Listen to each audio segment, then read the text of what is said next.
Hello student, पिछले video में हमने स्टैक के पुश ऑपरेशन को समझा था। इस वीडियो में हम बात करते हैं स्टैक के दूसरे ऑपरेशन पॉप ऑपरेशन के बारे में। स्टैक से एक डाटा तत्व को हटाने की प्रक्रिया पॉप ऑपरेशन द्वारा की जाती है। जब पॉप ऑपरेशन को हम एक एरे की मदद से इम्प्लीमेंट करते हैं तो वास्तव में डेटा तत्व को हटाने के बजाय हम टॉप वेरिएबल में से एक मान घटा देते हैं, जिससे वह अपने से निचले वेरिएबल को या अपने से निचले मान को पॉइंट करने लग जाता है।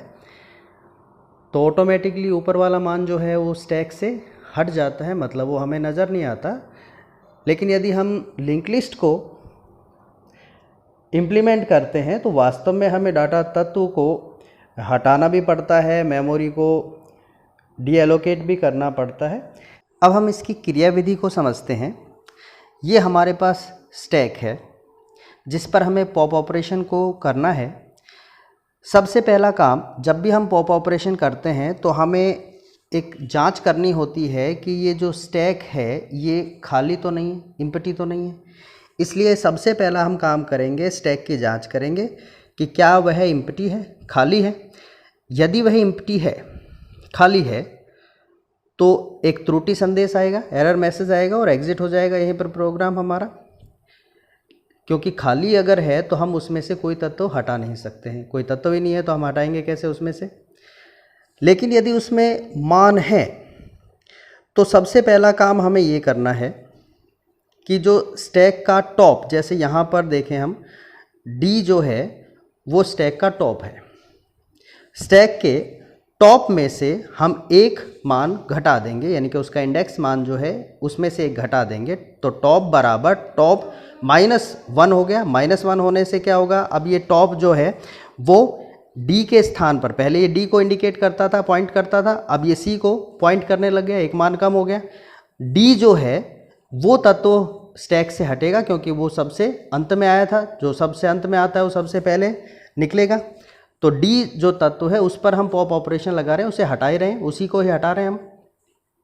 तो अब अगर ये टॉप इंडिकेट कर रहा है सी को, यानी कि पॉइंट सी को कर रहा है, तो एक्चुअली हमारा स्टैक जो है अब वो इतना ही हो गया है।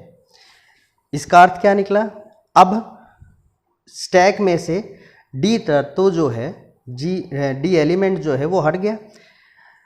अगर एरे के रूप में हम इसे इस्तेमाल कर रहे हैं तो ये यहाँ पड़ा हुआ भी रहेगा, इसे डीएलोकेट नहीं भी करेंगे हम, तब भी हमारा स्टैक जो है वो इतना ही होगा और उसमें से एक तत्व हट गया मान लो, क्योंकि हमें वो प्रदर्शित नहीं होगा, दिखाई नहीं देगा। तो स्टैक से एक तत्व हटाने का ऑपरेशन इस प्रकार से हम देख सकते हैं। खाली होने की जांच की, टॉप में से एक घटाया, टॉप ने जो पहले डी को इंडिकेट कर रहा था अब सी को कर रहा है।